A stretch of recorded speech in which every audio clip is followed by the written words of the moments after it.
create Facebook apps on this fan page. And you can see here again the Coca-Cola Facebook page, and I circled what are known as the apps on Facebook. And I don't know necessarily why they're called apps.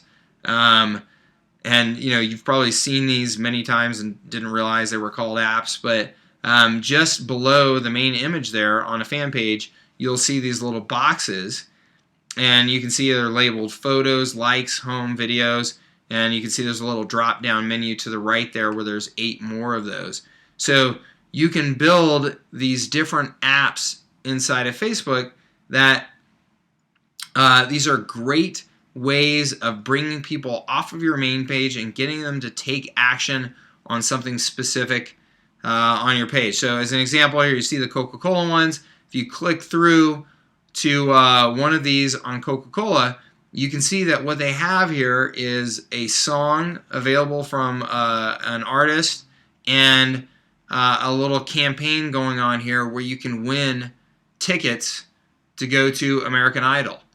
Okay, so what they're doing here is they're using this app to bring people further into their Facebook experience, to engage with them, to give something to reward them and incentivize them to stay, to incentivize them to click the like button on the Coke page, and to hopefully then create a more long-term relationship with this visitor. And that's exactly what you want to use these apps for. And there's tons of creative ways that every business can use these apps to create more engagement with the visitors to their Facebook page. All right, and then a third option that I think that just about every small business should consider is creating a Facebook group. Okay, you can see here a group. I circled over on the left-hand side. This is a business networking group that somebody put together. It's an open group, which means that anybody can join.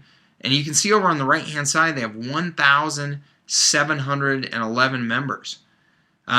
This is a great way. Creating a group like this is a great way to establish some kind of leadership and authority in a given market, and create a community around you where you have the opportunity to interact with that community. So this can be used in a variety of ways, right? People are creating Facebook groups for all kinds of things. Like I said, this is a business networking group, but groups will form around all kinds of interests, all kinds of hobbies, things like that. So there's just so many creative ways that you can use these Facebook groups, and I encourage you to look around in Facebook and see the way that other businesses or other people are using these groups to market online. It can be a really, really valuable way for you to, again, establish some leadership and authority and grow your business. So the key to organic social media is really to make sure that you add value, okay? Just like your social interactions in the offline world, the people out there are attracted to you if you are offering value to them. If you're contributing something to their life, then they are attracted to you. Same goes for social media. Okay, you don't want it to be a situation where people feel like they're being bombarded by your marketing. Instead, they want to feel like you are adding value to them, and that will keep them attracted to you. So offer value for the people that like your page. Give them some sort of incentive, some sort of reward for doing so. Create offers specifically for your fans. So if they're fans of your page, maybe give them a 10% discount or a 2-for-1 deal or something like that, that those that are not your fans don't get. Okay? And use Facebook groups to build that brand loyalty. Okay? And then you can use those groups to send people to your fan page, because lots of people will end up in that group without actually having made it to your page, because those groups can be found within Facebook even if they don't know who you are and who your brand is. So you can take people from that group and move them to your page and make them fans of your brand and your page. Okay, but the key is, again, with organic social media, it's to add value. All right, so next let's talk about getting more people to see your business using pay-per-click advertising. Now I mentioned that you can do pay-per-click inside of Facebook, and of course Google AdWords, Yahoo Marketing Solution, the Microsoft Advertising Ad Center. Really, there are hundreds, if not thousands, of pay-per-click advertising options out there now available to you, but these are, of course, the biggies. So What is pay-per-click advertising? Why is it so compelling? Well, pay-per-click advertising was when ads appear near relevant search results in the search engines, or when they're presented to targeted demographics in something like Facebook, right? So in Facebook, people aren't necessarily searching, so you are presenting ads to people based on who they are, where they live, what their interests are, things like that. You only pay when somebody clicks, so that's a nice thing. You can put ads out there and have them be visible and have your brand be visible, but not have to pay unless somebody clicks on it. Now, of course, the objective is ultimately to get somebody to click on it and take action on whatever your offer is. Pretty cool. Google Economic Impact Report statistic here that businesses make an average of $2 in revenue for every dollar they spend in pay-per-click. So it really is a great revenue generator. Now, there are some tricks, some secrets, some strategies to pay-per-click advertising, of course. So just some key things to be aware of. Ads are much more likely to perform better when you target them to smaller specific groups of people, right? Because then you can make sure that your ad is really, really speaking to the specific needs or wants or interests of a particular audience instead of just being kind of a broad general message to everybody.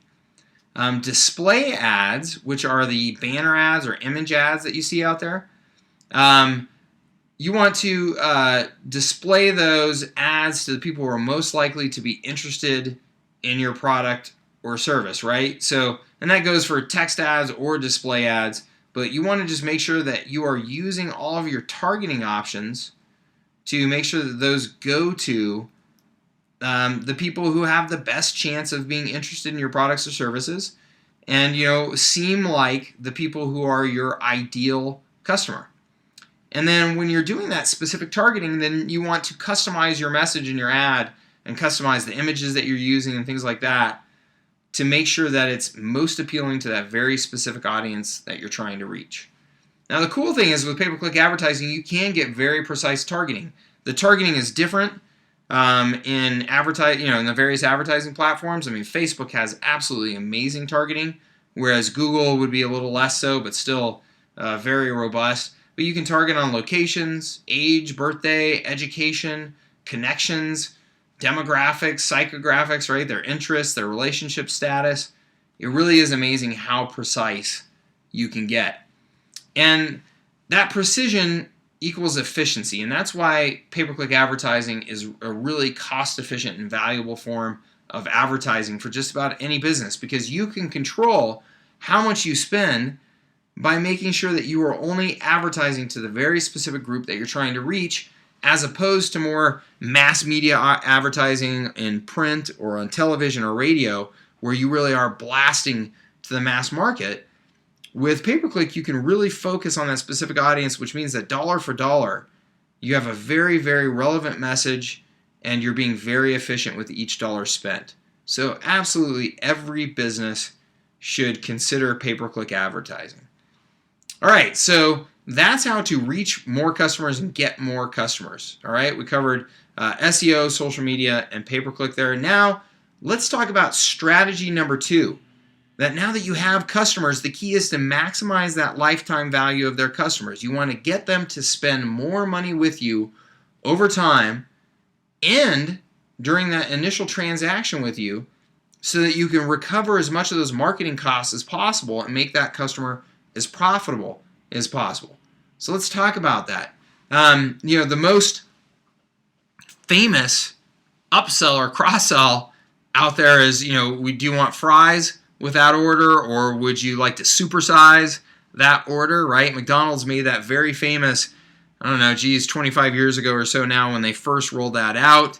Supersizing, of course, has since become controversial because of the number of calories and, unfortunately the bulge to the waistline that it's added to so many people. However, it was a brilliant marketing strategy that every business should learn from, because it added so much profitability to the bottom line of McDonald's, where somebody was coming in and spending an average of $4, now they were coming in and spending $5 because they were either upselling or cross-selling additional products to those consumers as they were buying. So that should be the objective of every business, right? You want to look for products that you can either bundle and offer at a perceived discount, even though the person is actually spending more with you, or offer greater versions of their existing purchase, right? That's the supersize, right? Well, you got the fries. Would you like the supersize fries? Every business has an opportunity to do this at their business, and it's just a matter of really carefully thinking through those options and planning out those options. And that's the idea. You want to make this a system. You don't want to make it something that just happens every once in a while by chance that a customer decides to, purchase another product or another service. You want to make it a system where you are systematically offering the right products and services at the right time to try to get people to spend more. And you want to design that sales funnel or that product funnel that automatically, ideally, moves somebody from one purchase to the next, okay? And you want to first do this right at that initial point of purchase, right when somebody comes in. Again, thinking about McDonald's, I've come in, I've purchased my cheeseburger. Right there on the spot, they are going to offer me to get something else with that cheeseburger. Would I like fries? Would I like a drink? Would I like a dessert? Okay?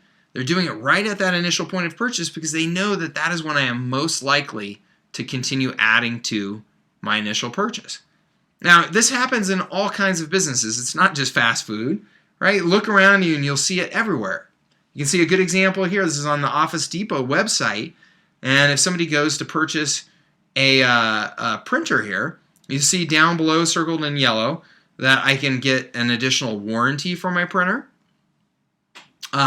You can see on the right-hand side in yellow again that they will also present to me other products that other people purchased that are more expensive than the one I'm currently looking at, right? So I'm looking at a $149 product, and over on the right they're presenting me a $229 product to maybe catch my eye and move me to that. And then up above you can see circled in yellow ink and toner and paper, right? These are other things that they're going to present to me because, of course, if I'm getting a printer, I need ink and toner and paper.